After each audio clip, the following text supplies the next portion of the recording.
Oremos juntos.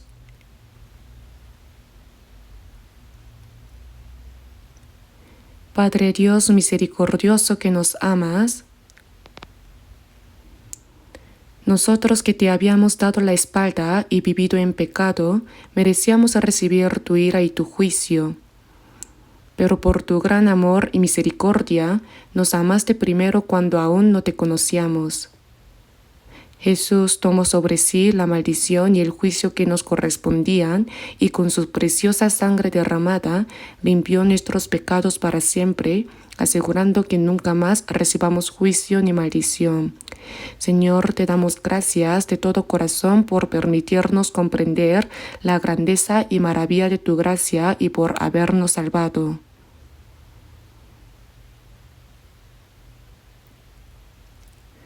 En este momento, nosotros, redimidos por la preciosa sangre del Señor, nos reunimos ante ti, alabando tu gran gracia y amor, aprendiendo tu palabra, y te damos gracias por habernos permitido tener comunión en la comunidad santa contigo. Creemos que en este tiempo también estás con nosotros. Te pedimos que observes y cuides a cada uno de nosotros, sosteniéndonos con tu misericordiosa mano. Si en nuestro corazón o en nuestros pensamientos hay pecados ocultos o cosas vergonzosas que no son dignas ante tus ojos, Señor, haznos conscientes de ellos a través de tu palabra. Con tu gracia y tu palabra, renueva, limpia y fortalece nuestro ser para que podamos vivir el resto de nuestra vida verdaderamente como tus hijos, de manera digna y sin vergüenza, guiados por ti.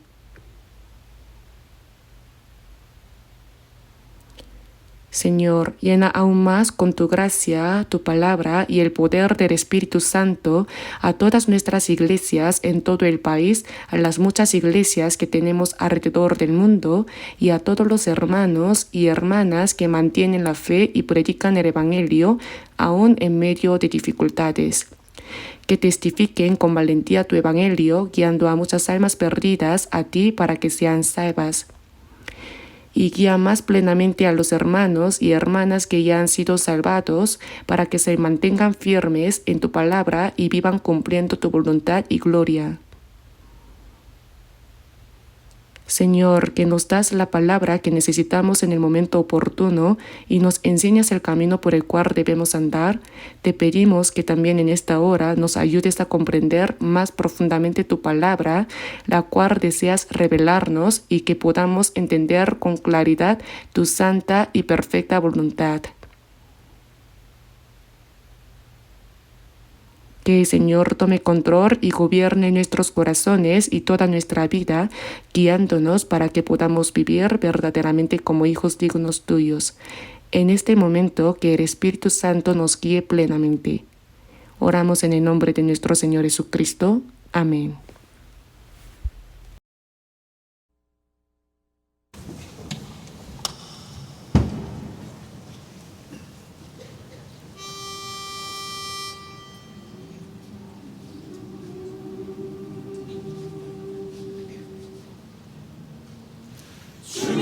이 땅 위에 살아갈 동안 크고 넓은 주의 사랑 함께 전하세. 죽어가는 우리 형제 다 구원하고 온 세계가 주의 사랑 이룰 때까지 전파하리라. 세상 끝까지 전파하여라. 예수의 이름 주 예수 이름 예수 안에 새 생명 예수 안에 찾았네. 천국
Busquemos en la Biblia Deuteronomio capítulo 1. Deuteronomio capítulo 1.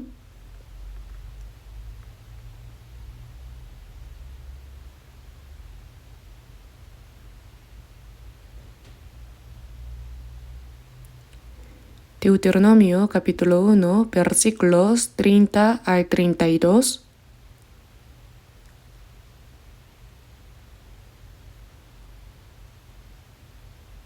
Voy a leer los versículos 30 al 32.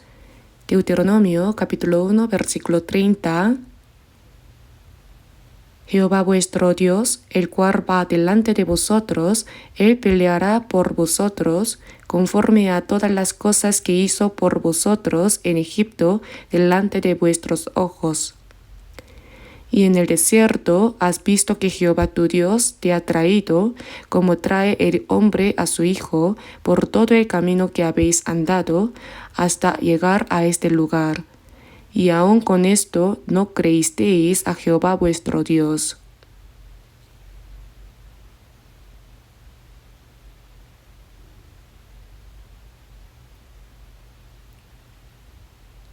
Leamos el versículo 33.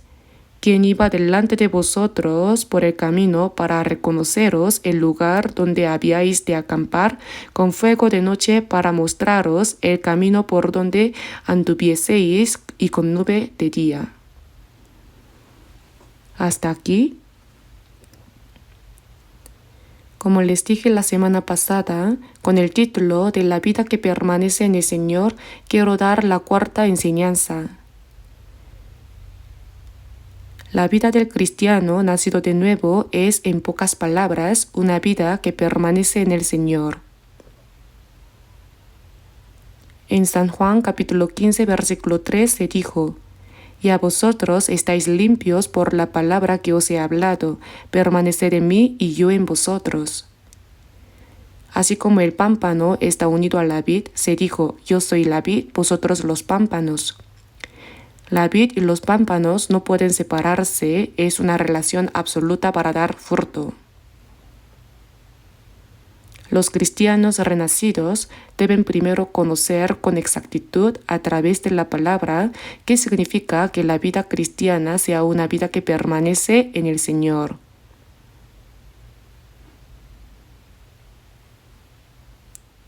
La palabra permanecer en el Señor, dicho de otra manera, es unión.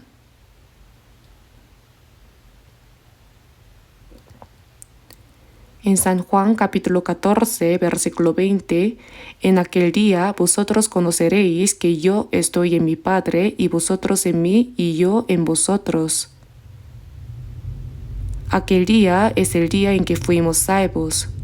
Al mismo tiempo que creemos que Dios nos ama, que por gracia perdonó nuestros pecados y nos salvó, nosotros pasamos a permanecer en el Señor.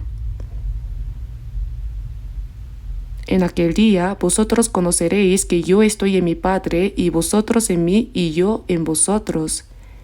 Que el Señor esté en mí y yo en el Señor, en otras palabras, significa unión. Unión. Es que dos llegan a ser uno.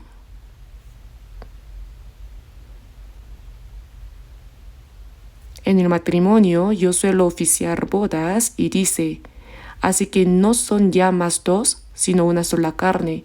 Por tanto, lo que Dios juntó, no lo separe el hombre, ¿verdad?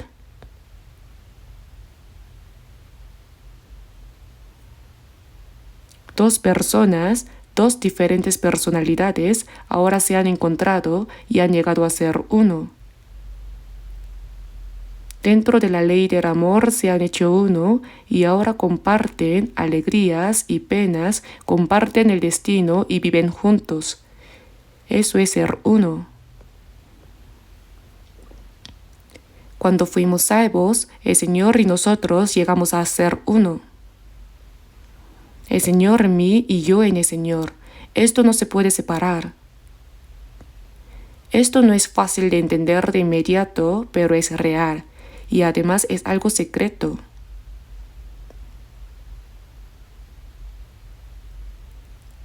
Que un hombre y una mujer se casen, lleguen a ser uno, se amen y compartan su destino, es verdaderamente algo hermoso y al mismo tiempo algo misterioso, un secreto. El hecho de que nosotros llegamos a ser uno con el Señor, que estamos en el Señor, es verdaderamente algo misterioso y secreto. Pero eso es una verdad, no es un cuento absurdo. Por eso debemos conocer bien qué es la vida que permanece en el Señor. De lo contrario, una persona que dice haber recibido la salvación puede terminar llevando una vida religiosa cristiana como la de los de otras religiones. La vida religiosa no es la vida cristiana. La vida religiosa es asistir regularmente a seminarios, cantar himnos, orar, participar en ceremonias de culto, ofrendar, cosas así, ¿verdad? Eso también existe en otras religiones. Eso no tiene nada que ver con Dios. Cuando hemos recibido la salvación, el Señor está en mí, yo en el Señor.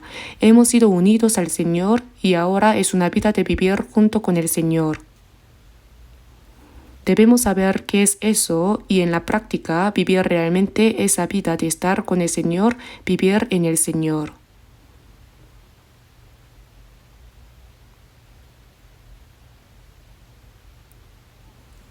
Dios escogió al pueblo de Israel como un pueblo especialmente elegido en esta tierra, ¿verdad? En Deuteronomio capítulo 7 vemos que Dios escogió al pueblo de Israel y especialmente dijo: Jehová tu Dios te ha escogido para hacerle un pueblo especial. ¿Por qué Dios escogió solo al pueblo de Israel? No significa que solo ame al pueblo de Israel, sino que el propósito especial por el cual Dios escogió a Israel fue mostrar a través de ellos como modelo qué sería la vida de todos los cristianos que después recibirían la salvación.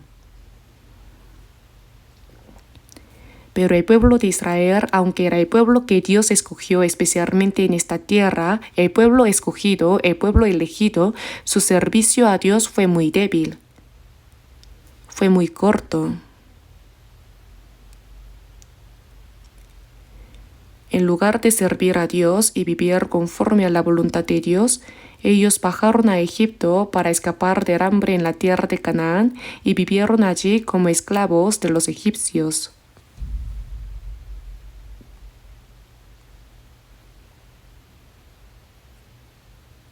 Sirvieron al faraón de Egipto y tuvieron que hacer los trabajos pesados y difíciles que los egipcios les mandaban. Fue una vida de esclavitud, de servidumbre. Nada menos que 400 años vivieron así. Como sabemos, el número 4 en el mundo significa oriente, occidente, sur y norte, o bien simboliza el mundo. Por eso también en la Biblia el número 4 aparece como los 40 años de vida en el desierto, los 40 días en que Jesús fue probado en el desierto. Ese número 4 está allí.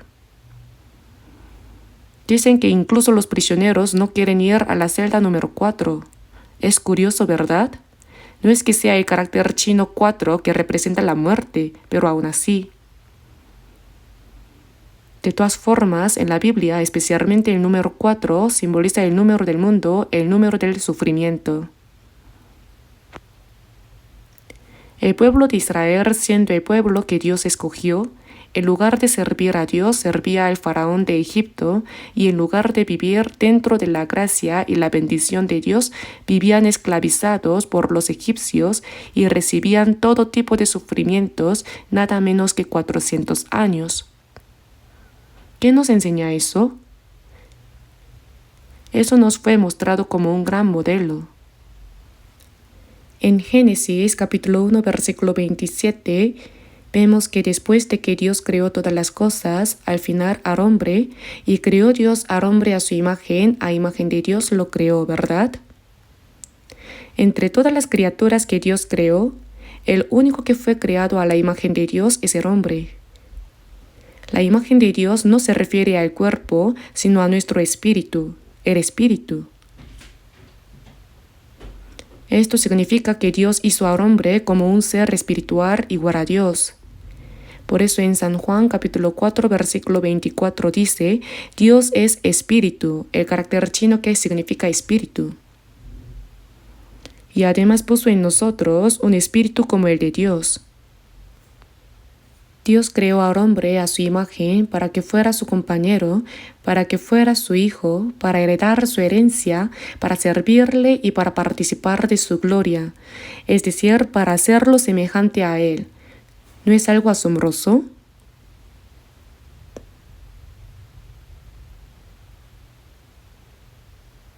Pero el hombre, creado a la imagen de Dios, antes de entrar en ese amor, gracia y gloria de Dios, por haber quebrantado la palabra de Dios, perdió todos esos privilegios y vino a llevar una vida miserable en medio del pecado.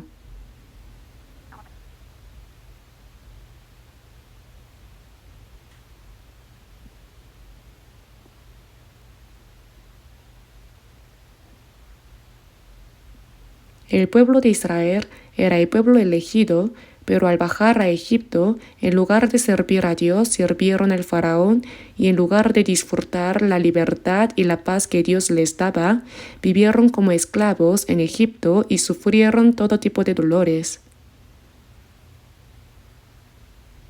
De la misma manera, el hombre creado a la imagen de Dios, por desobedecer la palabra de Dios, en lugar de recibir la bendición de Dios, recibe maldición en la tierra y sufre todo tipo de dolores.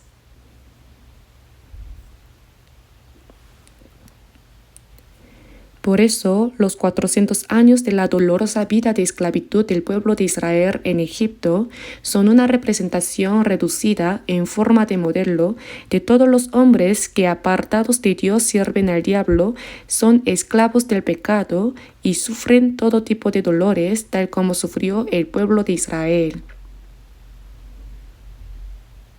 Pero Dios, para salvar al pueblo de Israel que había estado esclavizado en Egipto durante 400 años, envió a Moisés, trajo las 10 plagas y sacó al pueblo de Israel de Egipto. Los libró del poder del faraón, pasaron por el Mar Rojo y luego, antes de entrar en la tierra de Canaán prometida por Dios, tuvieron la vida de 40 años en el desierto. Eso también nos fue mostrado completamente como un modelo real. Moisés, que fue enviado para salvar al pueblo de Israel de Egipto, es un modelo de Jesucristo. El significado del nombre Moisés es sacado y el significado de Jesús es salvación. Jesus is Savior, Savior es salvación. Por eso, con esto se mostró de antemano que Jesús nos sacaría del pecado, de la muerte y del poder de Satanás. Y así como guió al pueblo de Israel fuera de Egipto hacia la tierra de Canaán prometida por Dios, la tierra de Canaán es un modelo del cielo eterno. La tierra que Dios prometió al pueblo de Israel fue llamada la tierra buena que fluye leche y miel, ¿verdad? Esa es la tierra de Canaán. Y para nosotros, los salvos, la tierra que Dios prometió es el cielo nuevo y la tierra nueva, el cielo eterno. Pero antes de llegar a esa tierra de Canaán, hubo 40 años de vida en el desierto. La vida en el desierto tuvo muchos sufrimientos y dificultades. Por eso en Hechos capítulo 7 vemos que nuestro pueblo de Israel, los antepasados de Israel, estuvieron en la congregación en el desierto. En el Antiguo Testamento no aparece la palabra iglesia. Veamos un momento Hechos capítulo 7. Hechos capítulo 7.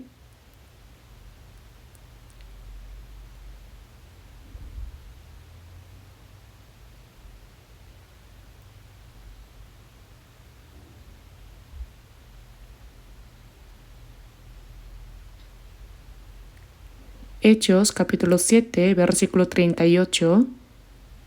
Leamos juntos. Este es aquel Moisés que estuvo en la congregación en el desierto con el ángel que le hablaba en el monte Sinaí y con nuestros padres y que recibió palabras de vida que darnos. El ángel que le hablaba en el monte Sinaí. En el monte Sinaí Dios dio la ley al pueblo de Israel, ¿verdad? Con nuestros padres. Se refiere al pueblo de Israel, al pueblo judío. Estuvo en la congregación en el desierto. Y esa vida de 40 años en el desierto aquí se expresa como iglesia en el desierto. La vida de 40 años del pueblo de Israel en el desierto tuvo muchos sufrimientos, pruebas y dificultades. Eso nos fue mostrado como un modelo de la vida de iglesia que el cristiano lleva después de haber recibido la salvación, antes de entrar en el cielo eterno, el cielo nuevo y la tierra nueva. La vida de iglesia no es algo tan sencillo. Estuvo en la congregación en el desierto. En el Antiguo Testamento no existe la palabra iglesia. La vida de 40 años del pueblo de Israel en el desierto fue un modelo de la iglesia. Este es aquel que recibió palabras de vida que darnos. Este hombre es Moisés.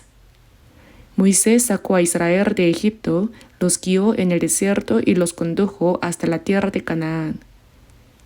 Ese Moisés es un modelo de Jesucristo que nos salvó. Por eso, después de haber sacado al pueblo de Israel de Egipto, ¿cómo los condujo Dios hasta la tierra de Canaán? En Deuteronomio capítulo 1 versículo 30, como leímos antes, dice: Jehová vuestro Dios, el cual va delante de vosotros.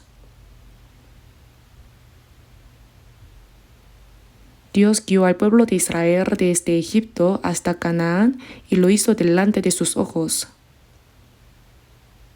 Jehová vuestro Dios, el cual va delante de vosotros. Dios mismo anda delante del pueblo de Israel.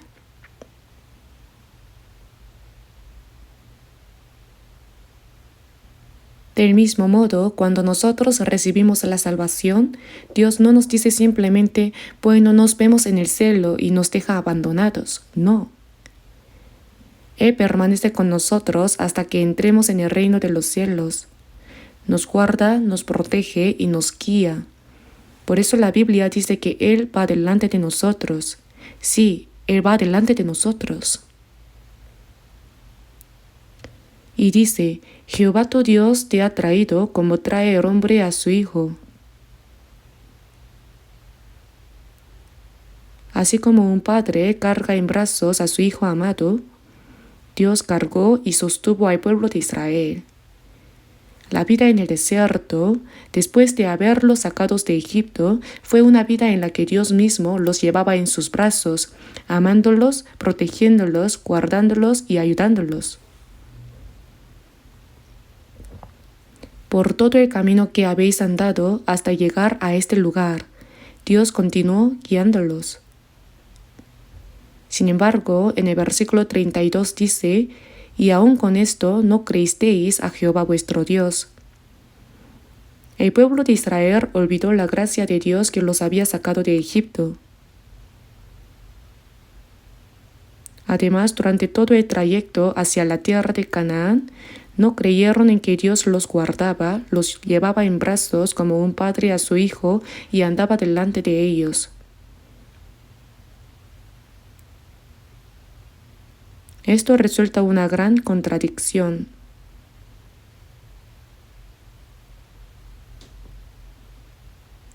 Ahora bien, pensemos en nosotros, los que hemos sido salvos. Después de nuestra salvación, Dios entregó a su Hijo unigénito para que muriera en la cruz en nuestro lugar, derramando toda su preciosa sangre para pagar el precio de nuestros pecados y rescatarnos.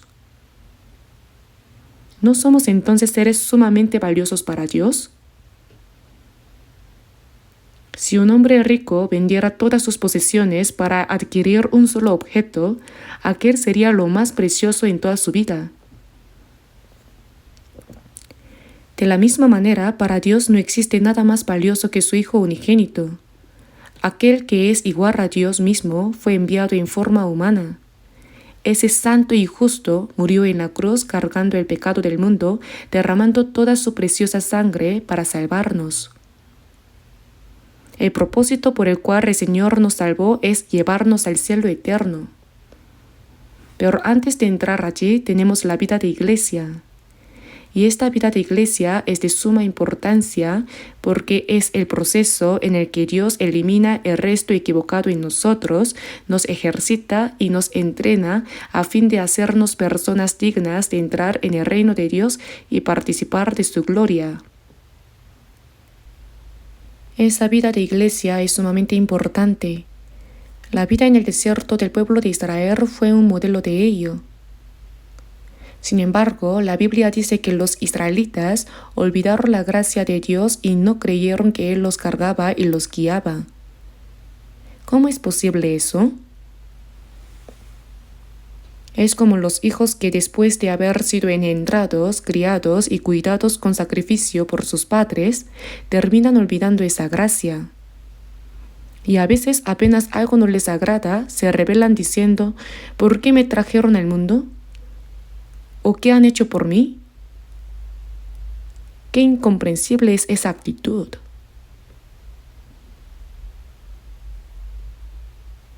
El pueblo de Israel se levantaba contra Dios, no solo desconfiando de Él, sino rebelándose. A cada momento murmuraban y hasta intentaban matar a Moisés diciendo, ¿por qué nos trajiste aquí para hacernos sufrir? Mejor volvamos a Egipto.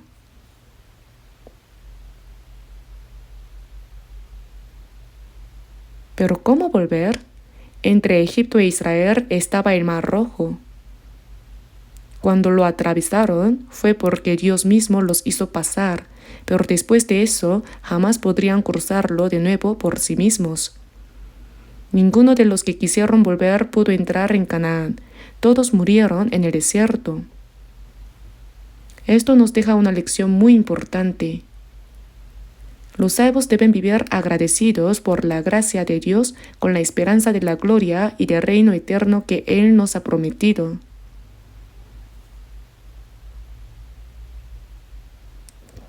Aunque tengamos sufrimientos y adversidades, Dios nos prepara, ejercita y entrena para hacernos dignos de entrar en su gloria. Pero si no comprendemos esto, al enfrentar cualquier dificultad enseguida caemos en la murmuración contra Dios, olvidamos la gracia de la salvación, nos inclinamos a la desobediencia y hasta deseamos regresar al mundo.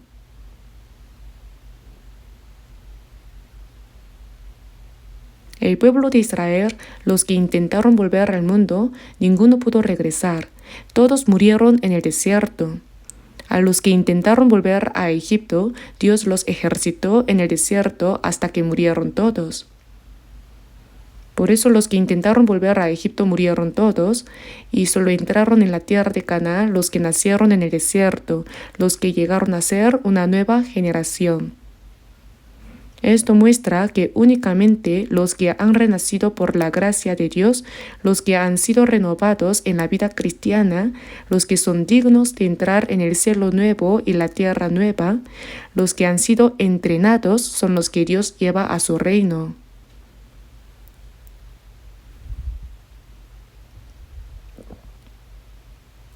La vida de iglesia no es algo sencillo. Es el proceso en el que Dios nos ejercita, nos fortalece, nos hace vencer el pecado y el poder de Satanás y nos forma para que seamos personas dignas de entrar en su gloria.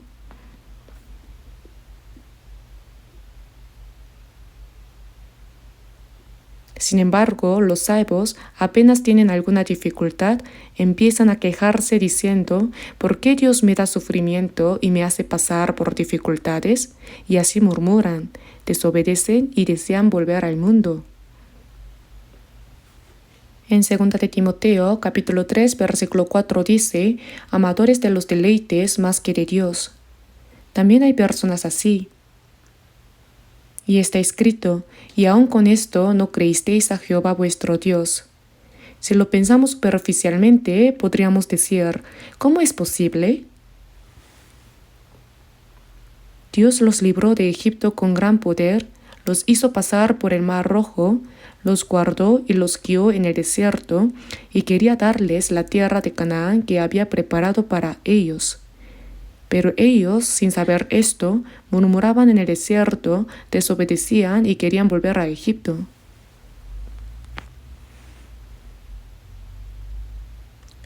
Uno podría pensar, si yo hubiera estado allí, yo no habría hecho eso. Si así pensamos. Sin embargo, debemos reconocer que ese mismo corazón de murmurar contra Dios en el desierto y de desobedecer también está en nosotros. Es un asunto muy importante. Esto no es simplemente una historia pasada, sino que lo que el pueblo de Israel vivió al salir de Egipto y hasta llegar a la tierra de Canaán es un modelo de cómo Dios nos guía desde la salvación hasta entrar en el cielo. Al ver la desobediencia del pueblo de Israel, debemos pensar que también una persona salva podría actuar así. En Deuteronomio capítulo 1 versículo 33 dice, ¿quién iba delante de vosotros? Cuando el pueblo de Israel iba avanzando, Dios iba delante de ellos y buscaba el lugar donde habían de acampar. Al ir avanzando, tenían que instalar las tiendas y descansar. Para reconoceros el lugar donde habíais de acampar con fuego de noche. Con una columna de fuego los iluminaba claramente. En algunas ocasiones incluso marchaban de noche. Y como de noche había aire frío, la columna de fuego les protegía de ese frío. Y de día, con una columna de nube, les cubría del ardiente sol y los protegía. Cuando la columna de nube iba delante, los israelitas la seguían. Y cuando la columna de nube se detenía, allí levantaban sus tiendas.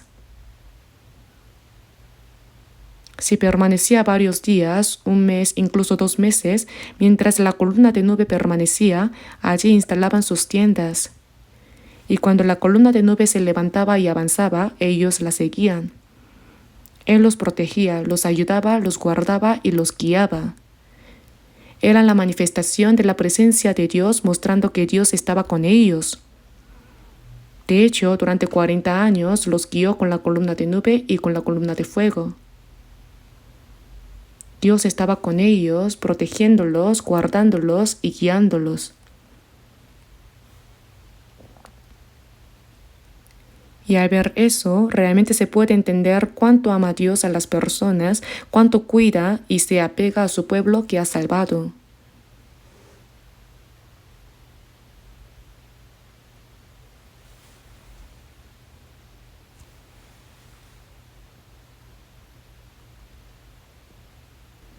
El alma del hombre es preciosa ante los ojos de Dios, ¿verdad? En Isaías capítulo 49 versículo 5 dice, porque estimado seré en los ojos de Jehová. ¿Por qué es estimado? Porque entregó a su Hijo unigénito para que muriera en nuestro lugar, derramando su preciosa sangre, pagando un alto precio para salvarnos. ¿Acaso no somos entonces un ser sumamente valioso? Hay un himno que dice, con sangre me compró y no me soltará. Con sangre, con la muerte de su Hijo unigénito y el derramamiento de su sangre nos compró por precio, por eso no nos abandona. Nos protege, nos guarda y nos guía. Pero no es solamente que nos ame por gracia y que siempre nos ayude, sino que también para ejercitarnos nos da sufrimientos y pruebas y hay un proceso en el que nos entrena para fortalecernos. Sin embargo, el pueblo de Israel no entendió bien esto.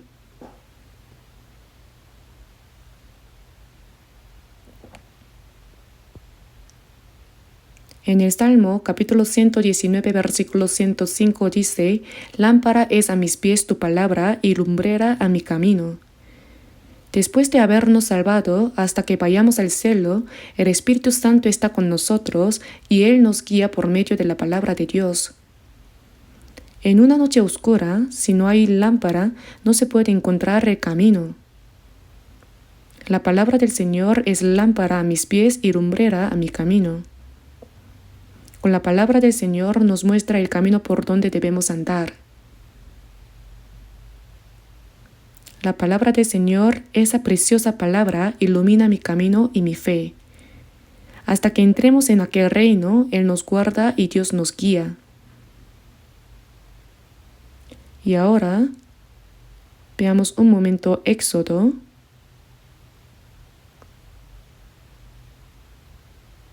Vamos a Éxodo capítulo 29. Éxodo capítulo 29.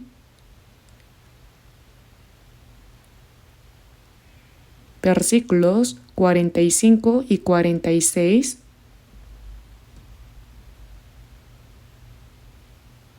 Éxodo capítulo 29 versículos 45 y 46.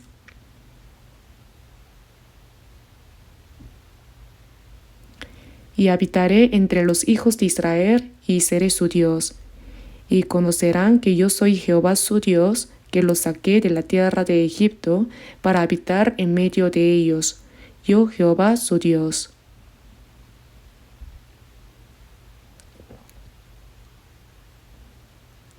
Al guiar al pueblo de Israel desde Egipto hacia el desierto, Dios habló a través de Moisés diciendo: y habitaré entre los hijos de Israel y seré su Dios. Y conocerán que yo soy Jehová su Dios, que los saqué de la tierra de Egipto para habitar en medio de ellos. Yo Jehová su Dios. La razón por la cual Dios guió al pueblo de Israel fuera de Egipto tenía un propósito. Era para habitar en medio de ellos. ¿Cómo se entiende esto? Dios los salvó para estar en medio de ellos. Es ese propósito por el cual los salvó. En Mateo capítulo 1 versículo 21, el ángel dijo a José: llamarás su nombre Jesús. Cuando estaba preocupado sobre qué hacer con su prometida María, a causa de que había concebido, se le dijo: lo que en ella es engendrado del Espíritu Santo es, y dará a luz un hijo, y llamarás su nombre Jesús. Le puso nombre, porque Él salvará a su pueblo de sus pecados. El significado de Jesús es Salvador. Jesus is Savior. Jesús es salvación. Y también en el versículo 23 dice: y llamará su nombre Emmanuel. Emmanuel significa Dios está con nosotros.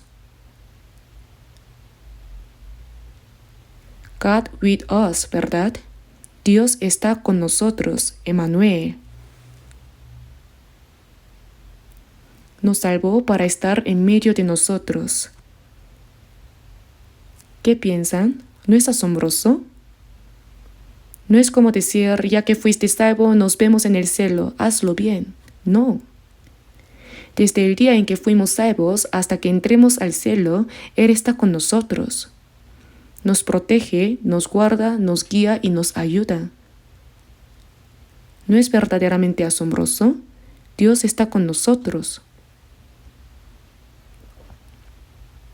Jesús es nuestra salvación y el propósito de salvarnos es para que Dios esté con nosotros. Pero esa verdad nosotros debemos creerla. También debemos creer que nos salvó por gracia. No creemos que por la gracia de Jesucristo Él perdonó nuestros pecados, nos salvó, nos hizo hijos de Dios y nos dio la esperanza de entrar en el cielo eterno. Eso lo creemos, ¿verdad? Y al mismo tiempo también debemos creer otra cosa, que el Dios que nos salvó está con nosotros. ¿Pueden creerlo? ¿Sí? ¿Pueden creerlo? ¿Creen y luego dejan de creer? La promesa de Dios no cambia. Debemos creer tal como está en la palabra. Si Dios lo dijo, debemos decir sin condiciones, gracias, yes, y seguirle.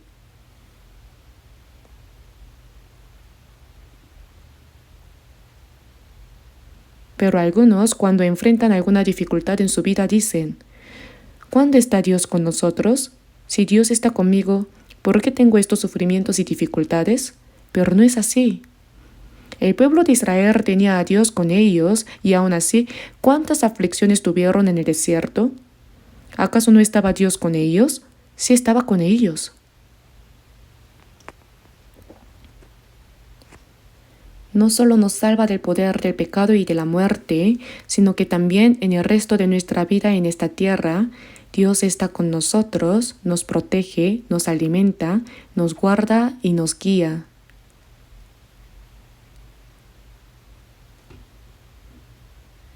En 2 de Timoteo, capítulo 4, versículo 18, el apóstol Pablo dijo: «Y el Señor me librará de toda obra mala y me preservará para su reino celestial». En medio de cualquier sufrimiento y adversidad, Dios nos guarda y nos protege.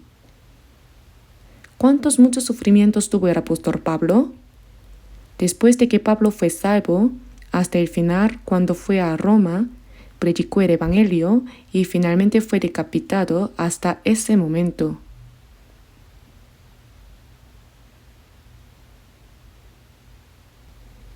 Yo también fui a Roma y vi la cárcel subterránea donde el apóstol Pablo estuvo encarcelado. Y también el lugar donde sacaron al apóstol Pablo para decapitarlo. Allí nos explicaron que su cabeza rodó una cierta distancia.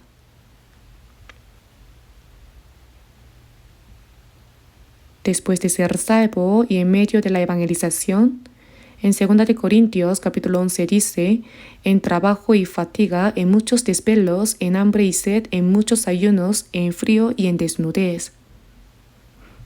En trabajos más abundante, en azotes sin número, en cárceles más, en peligros de muerte muchas veces. De los judíos 5 veces he recibido 40 azotes menos 1, 3 veces he sido azotado con varas. Cuando uno es azotado con varas puede morir en medio de los golpes. En peligros de ríos, peligros de ladrones, peligros de los de mi nación, peligros de los gentiles, peligros en la ciudad, peligros en el desierto, peligros en el mar, peligros entre falsos hermanos. Recibió muchos sufrimientos, estuvo desnudo, hambriento, sin poder dormir, sin poder comer, con frío y temblando. ¿Quién sufrió tanto como Pablo? ¿Acaso Dios no estaba con él? Sí estaba con él. Cuando Pablo fue golpeado y encarcelado, a la noche siguiente se le presentó el Señor y le dijo: «Ten ánimo, Pablo». Incluso cuando Pablo fue golpeado y echado en la cárcel profunda, oraba y cantaba himnos porque creía que Dios estaba con él. No se trataba de creer que Dios está con uno solo cuando se está en comodidad, sino que también hay que creer que en medio de los sufrimientos y adversidades Dios está con nosotros.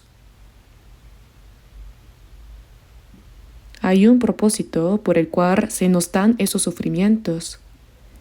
Es un proceso para entrenarnos, limpiarnos y fortalecernos para que podamos vencer el pecado y el poder de Satanás y llegar a ser personas dignas de entrar en la gloria de Dios.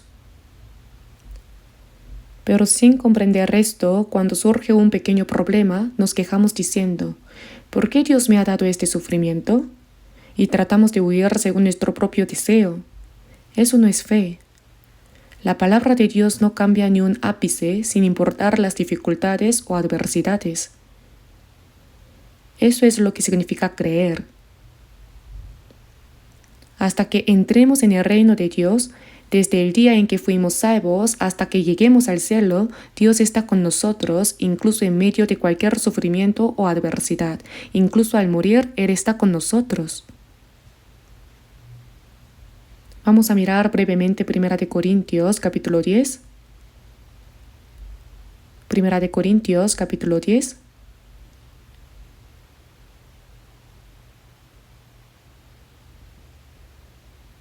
Primera de Corintios capítulo 10. Versículos 1 al 4. Voy a leer.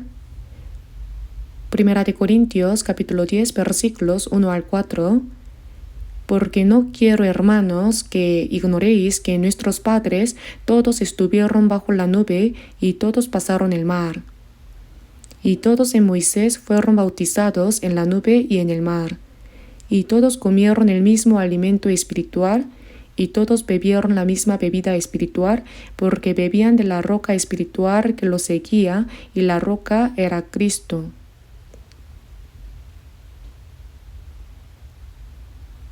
Dios sacó al pueblo de Israel de Egipto y los hizo pasar entre la nube y el mar.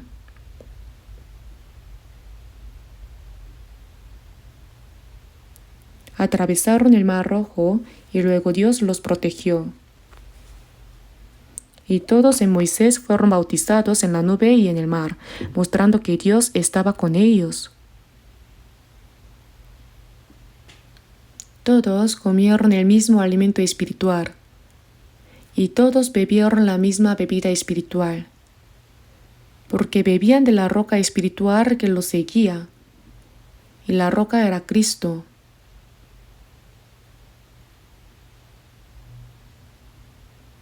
En el desierto, ¿qué había? No había nada. No podían cultivar, no podían criar animales. ¿Qué iban a comer? Cada día Dios les daba maná. Cada mañana recogían el maná. Era como semilla de culantro blanco, decían. Cada mañana lo recogían. Y su sabor como de hojuelas con miel. Estaba delicioso.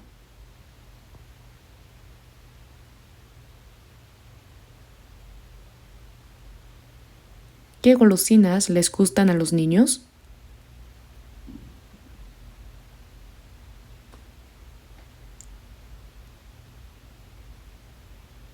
Bueno, lo que sea. En fin, era como de hojuelas con miel, así que debía de estar delicioso. Pero al comerlo todos los días, se aburrían y se quejaban. ¿Solo maná todos los días? Y decían, ¿por qué no nos das carne? Queremos comer carne. Entonces Dios les envió codornices para que pudieran comer hasta que el olor les llegaba a la nariz. Así en el desierto Dios les daba maná y cuando querían carne les enviaba codornices. ¿Y el agua? No cavaban la tierra para hacer un pozo y sacarla, sino que golpeaban la roca y el agua brotaba de la roca y así bebían. Cuando Dios guiaba al pueblo de Israel en el desierto, todo lo hizo milagrosamente. Por eso dice, todos comieron el mismo alimento espiritual, porque es el alimento que Dios les daba. Todos comieron el mismo alimento espiritual y todos bebieron la misma bebida espiritual, porque bebían de la roca espiritual que los seguía. Golpearon la roca y de la roca brotó agua, y la roca era Cristo. Esta roca era un modelo de Jesucristo.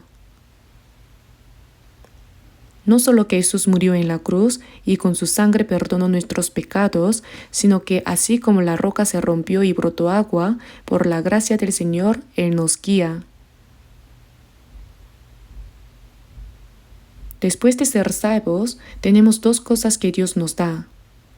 La gracia espiritual continua, la gracia espiritual que necesitamos.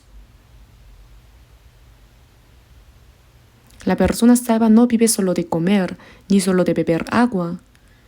Debemos recibir continuamente la gracia espiritual que las personas del mundo, las que no han sido salvadas, ni siquiera pueden imaginar. En Juan capítulo 1, versículo 16 dice, porque de su plenitud tomamos todos y gracia sobre gracia. La salvación la recibimos una vez, pero después de ser salvos, Dios nos da continuamente la plenitud que hay en Jesucristo, porque de su plenitud tomamos todos y gracia sobre gracia. Hay un himno que dice, siempre da más y más, siempre nos da más, su gracia es abundante, siempre nos da más. Siempre nos da nueva gracia. Nos da nueva gracia en nuestro corazón, nos da nueva alegría, nos da fortaleza y valor en nuestro corazón y así nos da gracia espiritual.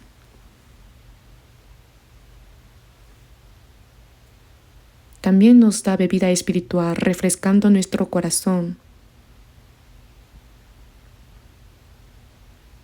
Después de ser salvos, debemos aprender a recibir la gracia de Dios y esa bebida espiritual que Él nos da.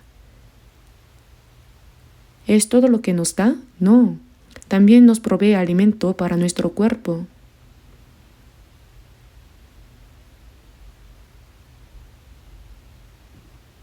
Por eso en Mateo capítulo 6, versículo 26 lo menciono. Mirad las aves del cielo que no siembran, ni ciegan, ni recogen en graneros, y vuestro Padre Celestial las alimenta. ¿No valéis vosotros mucho más que ellas?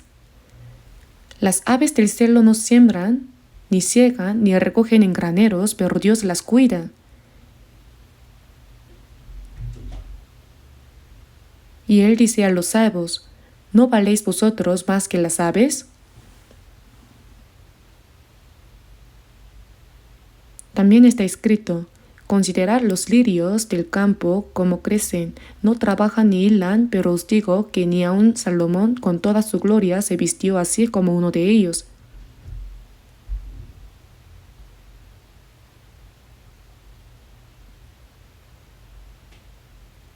Así como Dios cuida las flores hermosas del campo, Él nos vestirá con todo lo bueno. Dios nos da cosas buenas.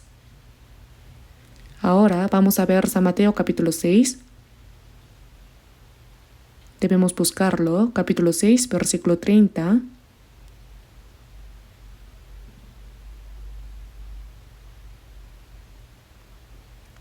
Mateo capítulo 6, versículos 30 al 33.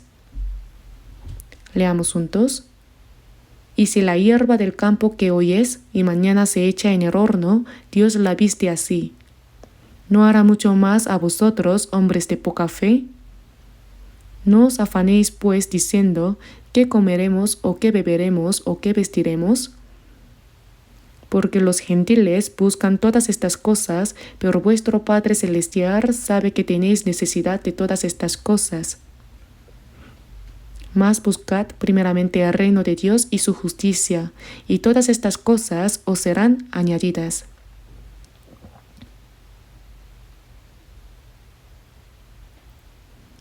Continúen mirando estas palabras hasta que crean en ellas. Pruébenlo en oración. Incluso las aves que vuelan por el aire, Dios las cría. Y por el vestido, ¿por qué os afanáis? Considerad los lirios del campo como crecen, no trabajan ni hilan. Pero os digo que ni aun Salomón con toda su gloria se vistió así como uno de ellos. Y si la hierba del campo que hoy es y mañana se echa en el horno, Dios la viste así, ¿no hará mucho más a vosotros? Esto significa que nos alimenta y nos viste. Hombres de poca fe, no os afanéis pues diciendo qué comeremos o qué beberemos o qué vestiremos, porque los gentiles buscan todas estas cosas. ¿A qué gentiles? Se refiere a los que no han sido salvos. Un niño sin padre se preocuparía cada mañana qué comer, qué almorzar, qué cenar, dónde dormir. Pero si tiene padres que cuidan de él, ¿por qué se preocuparía? Los padres proveen y ayudan en todo.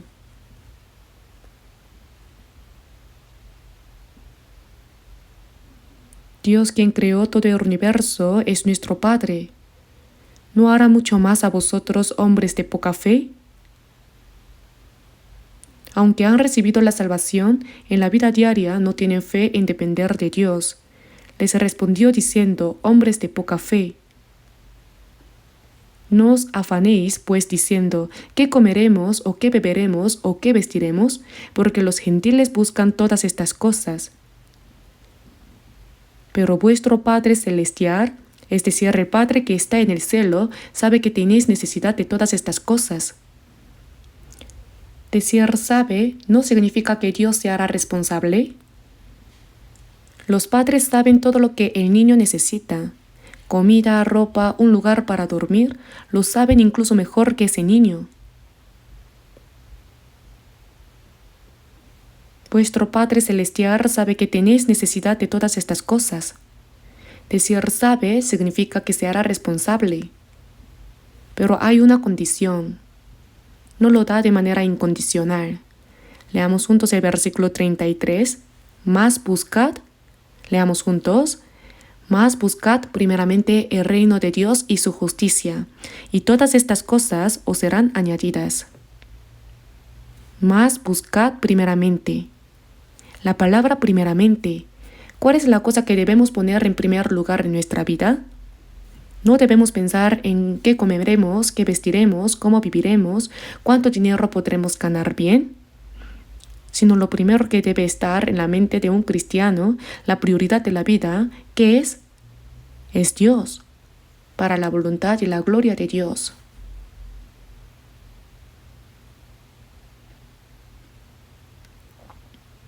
Mas buscad primeramente el reino de Dios y su justicia. Su reino es la obra de predicar el Evangelio.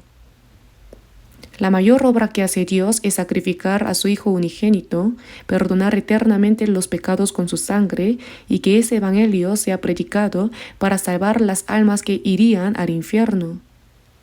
Esa es la obra más grande que hace Dios. En Lucas capítulo 15, versículo 7 dice, os digo que así habrá más gozo en el cielo por un pecador que se arrepiente que por 99 justos que no necesitan de arrepentimiento. Lo que más alegra a Dios es que los pecadores reciban la salvación. Esa obra continúa incluso ahora. Por eso, más buscad primeramente el reino de Dios y su justicia. Su reino se expande cuando se predica el Evangelio y se salvan las personas. Eso es como se amplía el reino de Dios. Se dice que hay 3 elementos de un país. Hay soberanía, territorio y ciudadanos. La soberanía del cielo es Dios. El territorio está en el cielo nuevo y la tierra nueva eternos. La obra que Dios hace ahora es crear el pueblo que entrará en ese cielo. Al recibir la salvación, el pueblo del reino de Dios aumenta poco a poco. Recuperan el territorio que fue arrebatado por Satanás. Eso es como se expande el reino de Dios. Por eso, en un himno dice, después de que ese reino prospere, que venga el reino de la paz. Cuando todo el pueblo de ese reino esté preparado, vendrá el rey de ese reino. Decir buscar el reino de Dios significa que al predicar el Evangelio y salvar muchas almas, el reino de Dios se expande. Es la obra de predicar el Evangelio. La obra de evangelizar la hacen los pastores, los predicadores o los misioneros, y nosotros los laicos, ¿qué vamos a predicar? No digan eso. Si miramos en Hechos, ¿solo los apóstoles evangelizaron? Estando reunidos firmes en Jerusalén, vino una gran persecución y todos fueron dispersados. Todos fueron esparcidos por las tierras de Judea y de Samaria, salvo los apóstoles. En palabras modernas, los laicos se dispersaron todos. No huyeron por miedo a que los judíos los mataran. En Jerusalén, en toda Judea, en Samaria y hasta lo último de la tierra. Les dijo, predicad el Evangelio. Entonces, ¿por qué estaban firmemente reunidos en Jerusalén? Cuando fueron golpeados, se dispersaron rápidamente. ¿Por qué? Los hermanos y hermanas dispersos, ¿qué hacían a donde iban? Predicaban el Evangelio. Toda persona salva es un misionero que predica el Evangelio, ¿saben? ¿Cuál es tu profesión? Entonces dicen, soy predicador. Pero para ganar dinero para la evangelización hago zapatos. Vi en un libro, es genial. Voy a trabajar para ganar dinero para la evangelización. Hago negocios para ganar dinero para la evangelización. Ya sea que hagan negocios, trabajen en una empresa o cualquier otro trabajo, eso es un medio. El propósito es predicar el Evangelio. En Eclesiastés capítulo 1, versículo 1, no dice Salomón, rey de Jerusalén, hijo de David. Ser hijo de David. David conquistó todas las fuerzas extranjeras alrededor y unificó el reino. Por eso David es el rey supremo de Israel. La bandera de Israel tiene dos triángulos superpuestos formando una estrella. ¿Qué es eso? Es la estrella de David. David, el segundo rey de Israel, el más grande rey. Ese David es un modelo de rey de reyes, Jesucristo. El hijo de ese David, rey de Jerusalén, era el más grande en ese tiempo, pero no dice Salomón, sino palabras del predicador. Ese Salomón es hijo de David. Yo soy predicador. Vanidad de vanidades, dijo el predicador, vanidad de vanidades, todo es vanidad. En Eclesiastés capítulo 1, versículo 2, la palabra vanidad aparece 5 veces en una sola línea. Dicen que hasta Eclesiastés capítulo 12, la palabra vanidad aparece más de 30 veces. Todo en este mundo es vanidad. Hablando de lo que es vanidad, también hablaba de lo que no era vanidad, lo eterno. Por eso Salomón dijo 7 veces que él era predicador. ¿Qué somos nosotros? Sea lo que sea que hagamos, el propósito es ser predicadores. No se trata de hacer algo en este mundo para convertirse en un gran empresario, tomar algún poder o hacer algo especial. Lo que sea que hagamos es un trabajo secundario, un medio, y el propósito es predicar. Si evangelizamos a una persona, ¿cuánto se alegra Dios? Para hacer lo que agrada a Dios debemos evangelizar.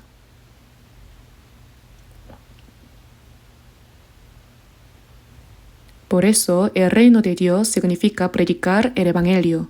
Buscar ese reino es evangelizar. Y decir busca su justicia significa que hacia afuera se predica el evangelio y hacia adentro los salvos se unen, se aman entre sí y cumplen la voluntad de Dios. Vivir según la voluntad de Dios es cumplir su justicia. Predicar el evangelio del reino de Dios y hacia adentro la justicia, vivir según la voluntad de Dios. Si hacemos el reino de Dios y su justicia, solo haciendo eso, todas estas cosas os serán añadidas. Todas estas cosas.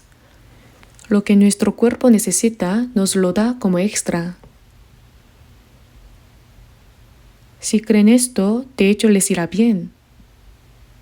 ¿No van a creer? ¿Van a creer o no van a creer? ¿Van a creer? Deben creer. La promesa de Dios, Dios la cumple sin falta, según la promesa. Como no podemos creer eso, pensamos que nuestros propios medios o métodos son mejores que la palabra de Dios. No podemos creer en la promesa. Por eso vivimos según nuestros propios medios y métodos. Cuando piensan, solo piensan un poco en predicar delante de Dios. Más que pensar en vivir según la voluntad de Dios, pensamos en cómo comer bien y vivir bien, cómo aumentar más la riqueza y vivir con abundancia. Debemos pensar al revés, eso es un cristiano, ¿lo entienden? Por eso en Proverbios está escrito, 2 cosas te he mandado, no me las niegues antes que muera, vanidad y palabra mentirosa aparta de mí. Aquí se pide que no haya palabra mentirosa, falsedad. Hermanos, si fallamos, nos convertimos en mentirosos. Porque incluso cuando cantamos himnos, miren los himnos, qué buenas son las letras. Pero nuestro corazón no coincide con el himno.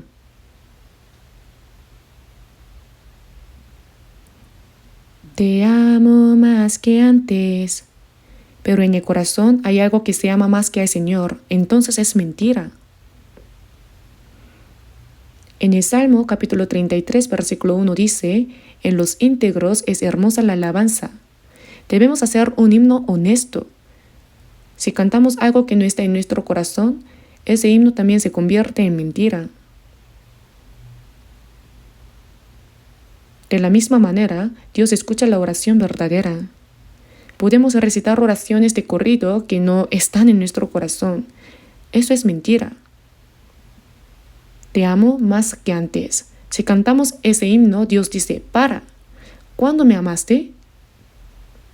Amamos al mundo, nos amamos a nosotros mismos, amamos el dinero, amamos los placeres y ese amor por este mundo llena nuestro cuello hasta arriba. Si fallamos, el himno se convierte en mentira y la oración también se convierte en mentira. Debemos ser sinceros ante Dios. Por eso dice, buscad el reino de Dios y su justicia. Es la promesa de Dios. Si lo hacemos tal como es, nos dará todo lo demás como extra.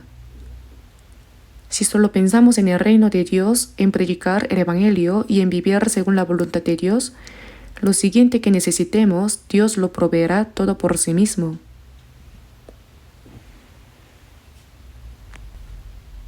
No sé qué porcentaje de fe tengo ahora, pero creo.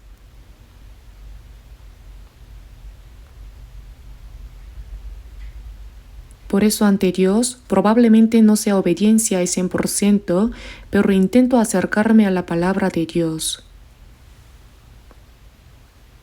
Y realmente experimento que Dios me llena. Esto es un secreto. Solo quien lo experimenta lo sabe. Escucharlo no basta. Uno debe experimentarlo para saberlo. Pero cuando Dios añade todas estas cosas, la condición absoluta es si buscan primeramente. Mas buscad primeramente el reino de Dios y su justicia. Y, si no lo hacen así, no sirve. Por eso en la Biblia la palabra ¿para qué? Aparece frecuentemente. En Éxodo capítulo 20 versículo 12 dice, honra a tu padre y a tu madre para que tus días se alarguen en la tierra que Jehová tu Dios te da.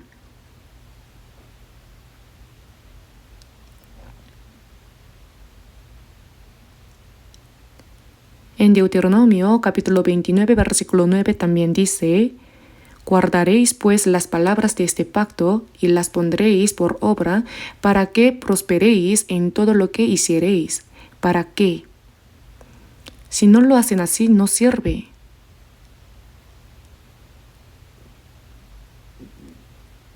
Dios da el maná cada día, pero debemos ir a recogerlo, ¿verdad? Si no recogemos rápido, cuando salga el sol todo se marchita y desaparece. Debemos recoger las codornices también. Dios nos da, pero si solo nos quedamos bajo el árbol de caqui con la boca abierta esperando que caiga, caerá, pero nos golpeará en los ojos. Debemos hacer lo que debemos hacer. En 2 de Tesalonicenses capítulo 3 está escrito, si alguno no quiere trabajar, tampoco coma. Si no hacemos nada y solo nos quedamos quietos, debemos morir de hambre. Significa que no se le dé comida. Eso significa que debemos trabajar diligentemente. Debemos hacer algo.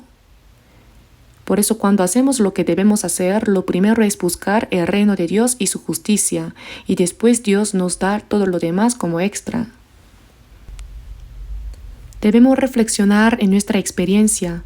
¿Realmente Dios me está ayudando en mi vida o estoy viviendo solo por mis propios medios, por mi fervor persistente? ¿Es Dios quien me ayuda? ¿Podemos discernir eso? Debemos discernirlo. Inténtenlo. Si hacemos primero según la voluntad de Dios, Él no nos abandonará hasta morir de hambre. Nunca nos abandona. Solo que Dios a veces nos hace ricos y a veces pobres. Como dice en Proverbios, Dios empobrece y Él enriquece. También está en 1 de Samuel. A veces nos hace ricos y otras veces nos quita todo lo que nos dio. Observa cómo actuamos. En la pobreza vivimos satisfechos solo en el Señor y dependemos de Él. Cuando nos da riqueza, ¿vivimos derrochando por nuestro propio gusto o usamos esa riqueza para la gloria de Dios? Él lo observa exactamente. Hay una frase que dice, el dinero es la prueba del carácter. Para saber dónde está el propósito y el concepto de valores de una persona en su vida, la prueba es simple. Si se le da un montón de dinero, se puede descubrir. Todo el dinero, como si ganara la lotería. Usa el dinero como quieras y de repente se le da, digamos, 1.000 millones o varios cientos de millones. Y si se observa cómo lo usa, se revela al 100% el propósito de su vida y su concepto de valores, ¿no es así?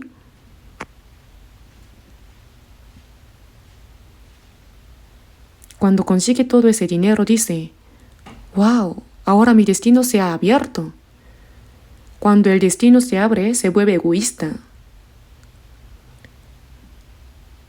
Primero compra la mejor casa. Luego cambia el auto por el mejor. Cambia todos los electrodomésticos, incluso el refrigerador. También cambia a su esposa, ahora. Dicen que eso pasa en Estados Unidos. Por eso cuando ganan la lotería, las personas se descarrían. No trabajan después. ¿Para qué trabajar si tienen dinero? Se arruinan.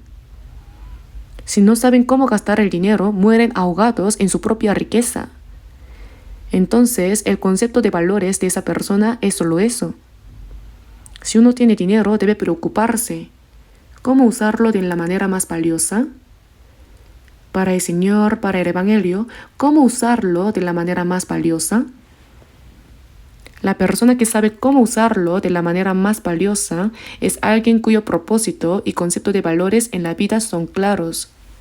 Eso es 100% cierto. Por eso este dinero es la prueba del carácter.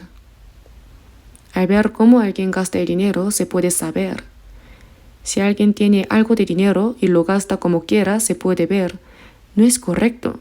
Eso no está bien. ¿Se dan cuenta de lo difícil que es ganar un solo centavo? ¿Van a gastar el dinero como si apareciera por sí solo? El dinero que ganamos con esfuerzo, trabajo y dedicación es valioso y debemos usarlo de la manera más valiosa. Debemos reconocer su valor, ¿lo entienden?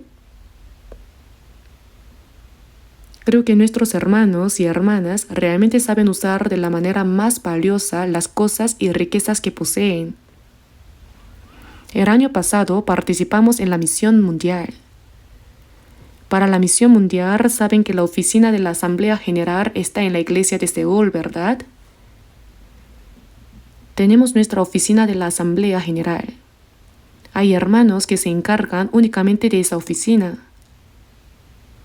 El año pasado, el dinero destinado a la misión mundial que salió a través de la oficina de la Asamblea General fue de 17.000 millones de wones.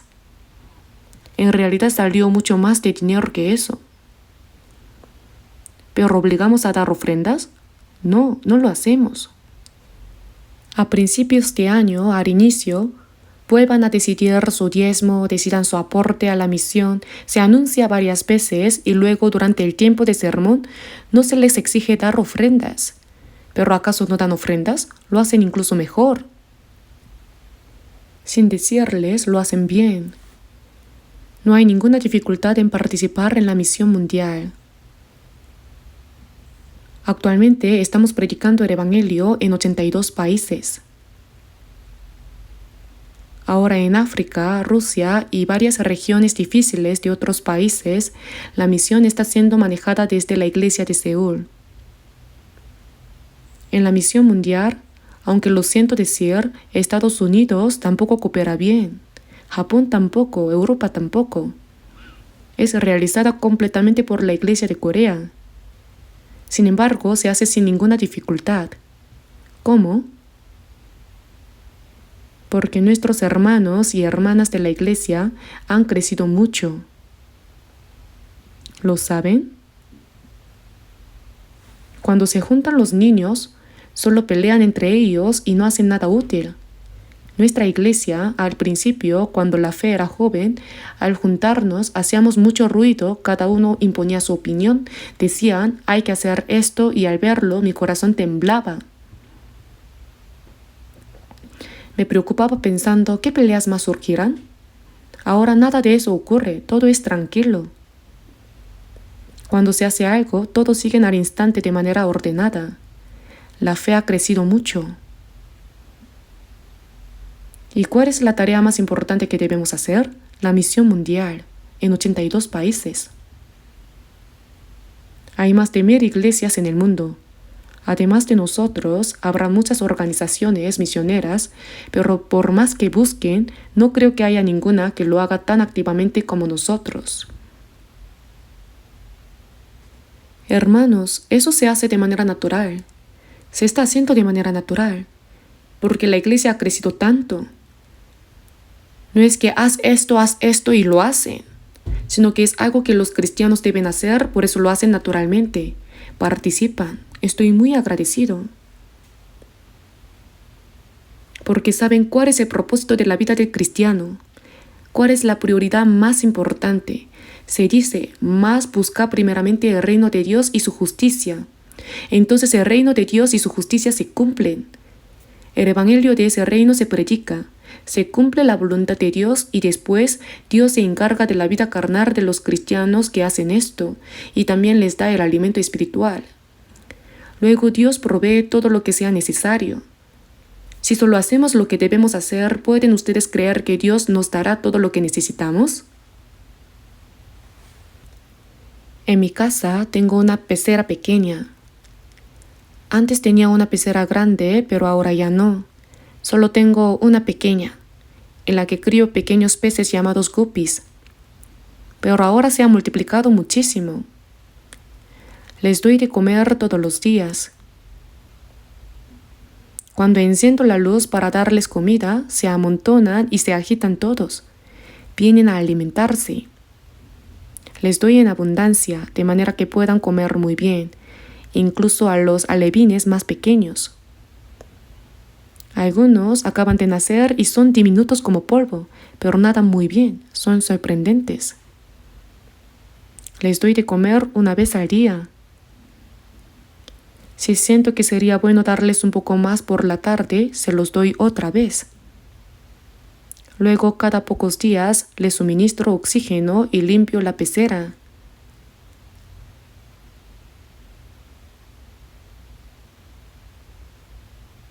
¿Saben los peces que hago esto? Les pongo oxígeno y si hace frío, caliento un poco el agua. Si hace calor, la refresco. Yo los cuido y me preocupo por ellos así. ¿Saben los peces esto? Nunca me dan las gracias. No lo saben, ni siquiera sé si me lo agradecen en su interior. Al ver esto, me doy cuenta de que cuando Dios nos da su gracia, no siempre sabemos si es Él quien nos la da, y por eso nuestro corazón no siempre siente agradecimiento hacia Dios. Pero Dios nos cuida con mucho más detalle aún.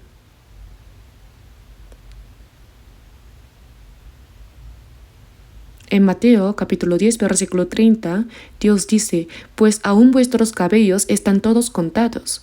Dios dice que cuenta todos los cabellos de nuestra cabeza.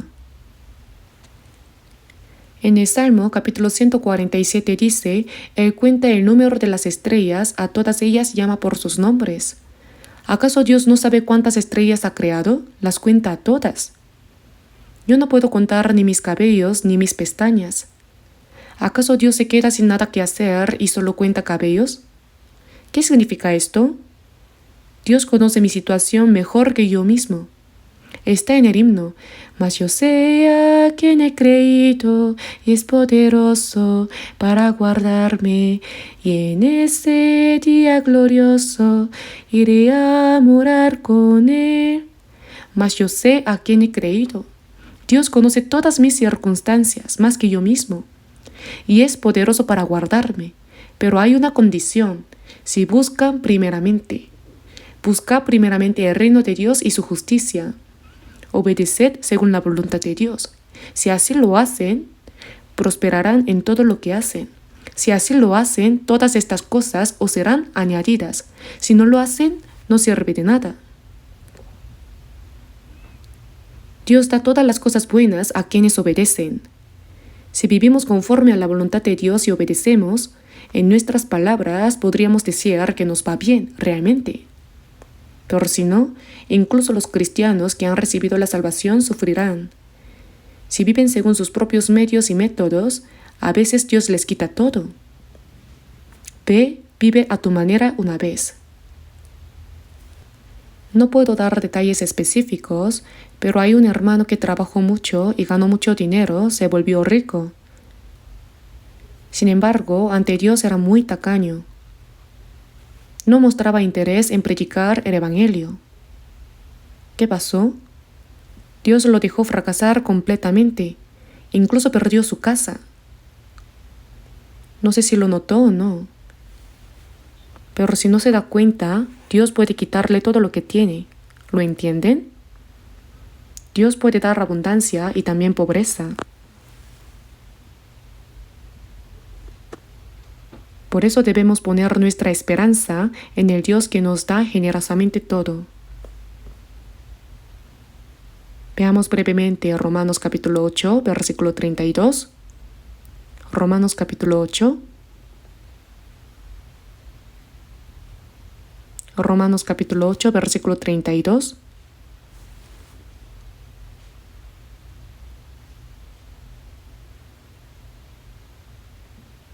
Leámoslo juntos. El que no escatimó ni a su propio Hijo, sino que lo entregó por todos nosotros, ¿cómo no nos dará también con él todas las cosas?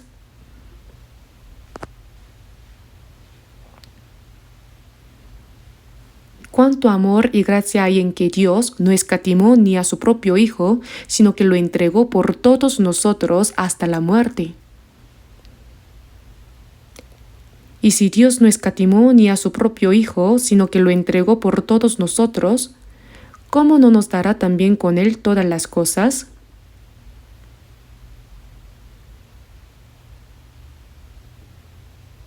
El don es gracia, es algo que se nos da gratuitamente. Si no escatimó ni a su propio Hijo, sino que lo entregó hasta la muerte, ¿qué no nos dará? Significa que nos dará. Entonces, ¿por qué no creemos? Dios nos lo dará. Si solo agradamos a Dios, nos va bien realmente. Pero si no intentamos vivir según la voluntad de Dios y vivimos según nuestros propios medios y métodos, sufrimos. Sufrimos. Si los cristianos salvos no viven según la voluntad de Dios y tratan de vivir a su manera, a veces Dios los reprende con disciplina y eso puede ser muy serio. No debemos ignorarlo. Por eso, en nuestra vida cristiana, el hecho de que Dios esté con nosotros y de vivir en el Señor significa estar unidos a Él, estar en comunión con Él. Cuando uno se casa, un esposo y una esposa se convierten en uno solo con amor. Comparten las dificultades, comparten el destino y se hacen responsables el uno del otro en todo.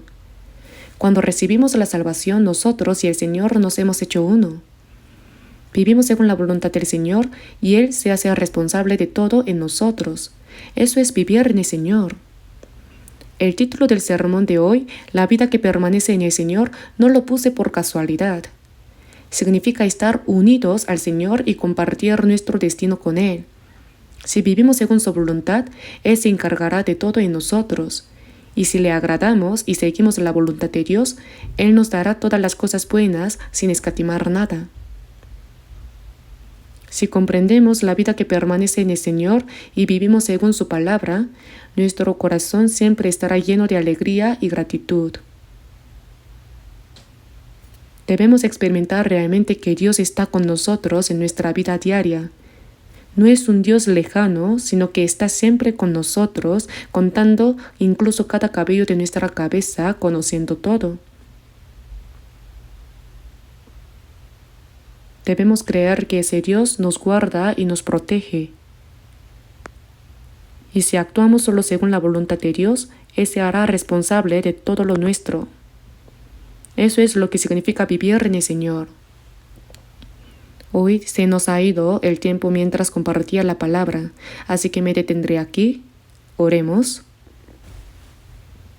Dios Padre misericordioso, gracias porque aun cuando nos hemos alejado de ti y hemos seguido los deseos de nuestra carne en el pecado, nos has salvado y nos guías con tu palabra, tu gracia y tu poder. Gracias porque estás con nosotros hasta que entremos en tu reino. Te agradecemos porque tú estás en nosotros y nosotros estamos en ti, porque tú no nos abandonas, sino que nos guardas y nos proteges, guiándonos hasta que lleguemos a tu reino. Concédenos una fe más firme para confiar plenamente en ti, Señor, y haznos comprender que tú estás con nosotros, gobernándonos, protegiéndonos y cuidándonos. Permítenos vivir el resto de nuestra vida únicamente para tu voluntad y tu gloria, y guíanos para que podamos vivir siempre dentro de tu gracia y tu poder. Haz que toda nuestra vida glorifique a ti, Dios Padre, y que solo se cumpla tu voluntad a través de nosotros. Confiamos en que el Señor enseñoree y gobierne toda nuestra vida y hemos orado en el nombre de nuestro Señor Jesucristo. Amén.